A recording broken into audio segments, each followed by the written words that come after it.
Hi everybody, welcome to Midweek. Glad you could join us this week. Last week we had a great look at the things coming up this month.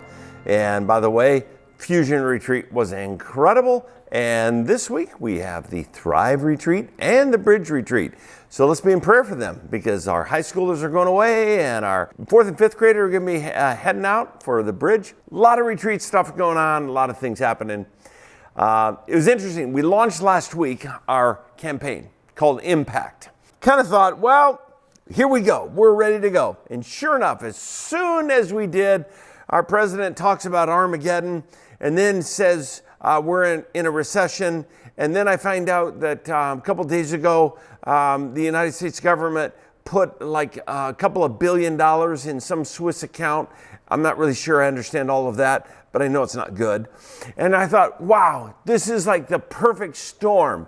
Everything's kind of falling down, gas prices going up, the perfect time to raise money.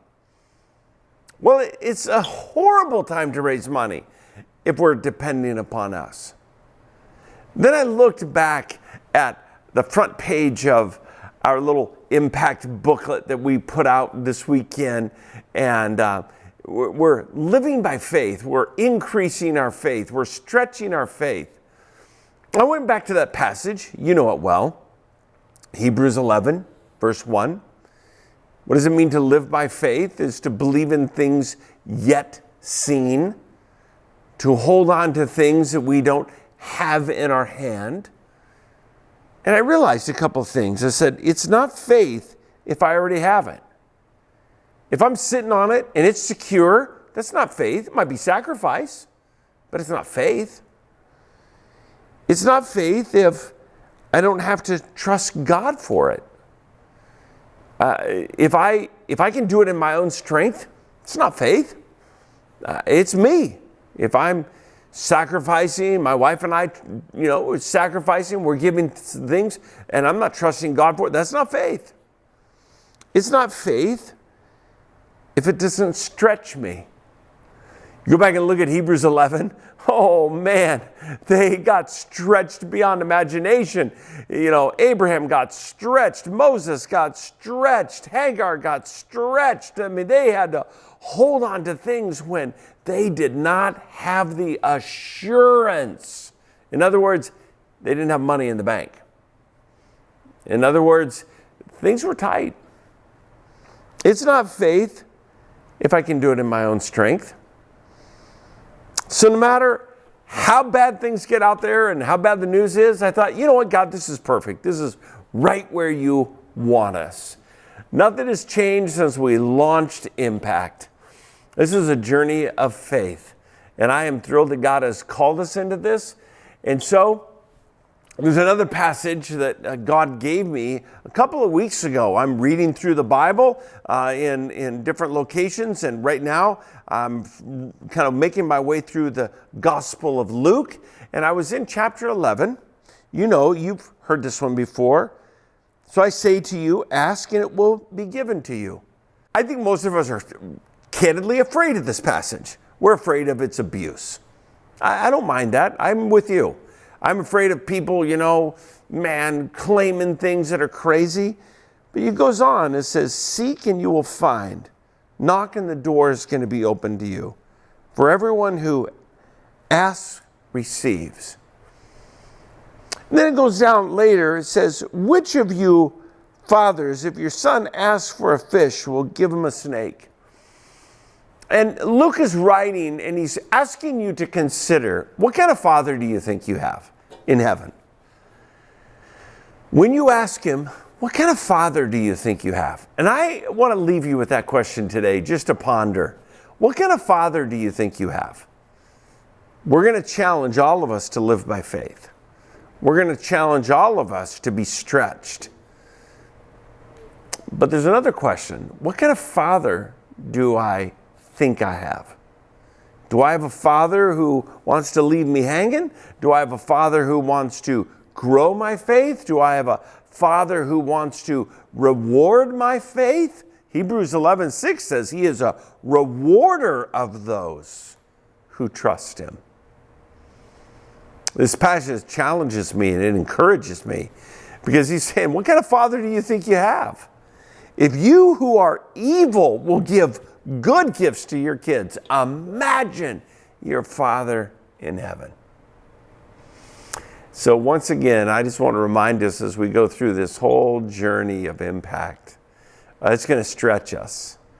It's going to stretch us to trust God with greater faith. But it's also going to stretch us in terms of asking us the question, what kind of father do I have? Do I have a father that I can trust? Do I have a father that I think wants to delight in me and give me good things and become a conduit use me as a conduit of his grace? And sometimes then that makes me ask, what am I asking for? Do I ask with a view that he's stingy or that he's lavish? Do I ask from a view that God is punishing or that he delights? Do I ask from a view that God is frugal or God is generous? Well, ask yourself the question, what kind of father do you have? Let that shape the way you ask. Ask, and it will be given to you. But please understand, if you already have it, it's not by faith. It might be sacrificial. It's just not by faith. If you don't have to trust God for it, it's not by faith. It might be sacrificial. It's just not trust. So as we enter through this journey, I want this to be a season for us where our faith grows. Why? Because when we get on the other side of this impact, I want it to have impact. I want my faith to be different. The projects will be done. We'll celebrate. North Block will be finished. It will be beautiful. Our community will use it. We'll imagine incredible things. Seacrest will be. But you know what the most important thing from my perspective, sincerely, that I want to be different? I want you to be different. I want me to be different. I want my faith to be different. So let's ask God to do that.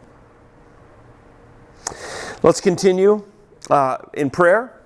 Monday nights, every Monday night at 6:45, we're going to be meeting in the Glass House. That's in the North Block. That is in the northeast corner of North Block. Just park over there. You don't even have to park over here at South Block. Park in the North Block, and that door will be open, and we will be praying. And also get on the website or through that little booklet. Click on there with your phone.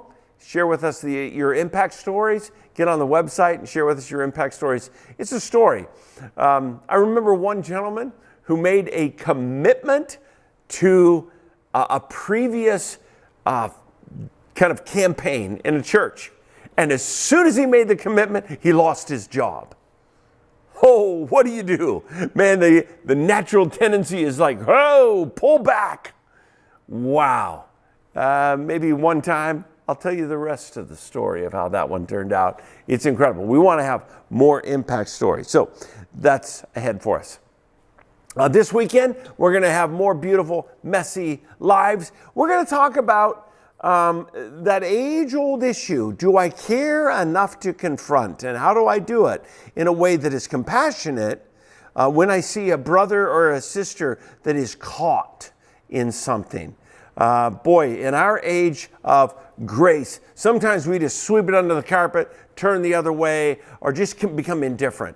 What does that look like? So chapter 5, jump in there, read it ahead, and we'll be dealing with that this weekend.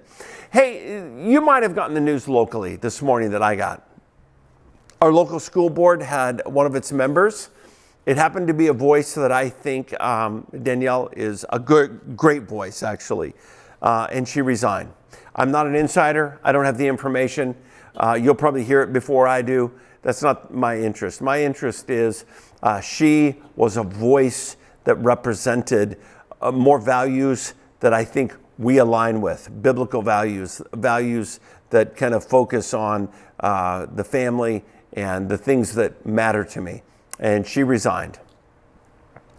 I am just absolutely hugely concerned for our school district, hugely concerned for its leadership, hugely concerned for our teachers and our administrators in that school district. So I want to ask you to do a couple things. Number one, all of us to continue to pray. There's a number of seats that are up for re-election this year, and there's a number of movements in terms of petitions and stuff. I want you to become involved. I'm not going to tell you how to vote. That's not my role. That's not my privilege. I'm a pastor. I'm not going to tell you what to vote. I am going to tell all of us that there are certain biblical principles that we need to hold up, and we need to look. And whether my child is in a public school or not, we have 40,000 kids that get shaped by our school district, and we have a lot of teachers that teach in that school district whom I love, and principals in that school district whom I love, and I want to serve them and I want to care for them. So let's pray together for our school board. It is a place recently of a whole lot of controversy and a lot of tension. Let's pray for them. Number two, let's pray that the right people get on that board and the wrong people get off of that board. People that are about agendas that are really harmful to students, we don't want them on that board. We want people that love children, that align with certain values that we hold dear, and we want to see those individuals on that board. So you probably saw the same announcement that Danielle Bethel resigned, and it grieved me. I don't, again, know what the background is. That's not for me to know. It will probably come out in public. My concern is for the larger movement of our school board and for our school district. And we're a church in this city, and we love our city. And whether our kids go to the school or not, I love the school district and the teachers that teach there and the students that go there. So I just want to encourage you, let's stay engaged as a church. Let's stay engaged in the issues. Let's stay engaged through prayer and other means. Maybe God's calling some of you to run for the school board, and I will cheer you, I will support you and encourage you. Let's consider doing that for the glory of Christ and to be a church for the city. Hope you have a great week. I love you. Let's serve God together and join together as a church this weekend. Take care.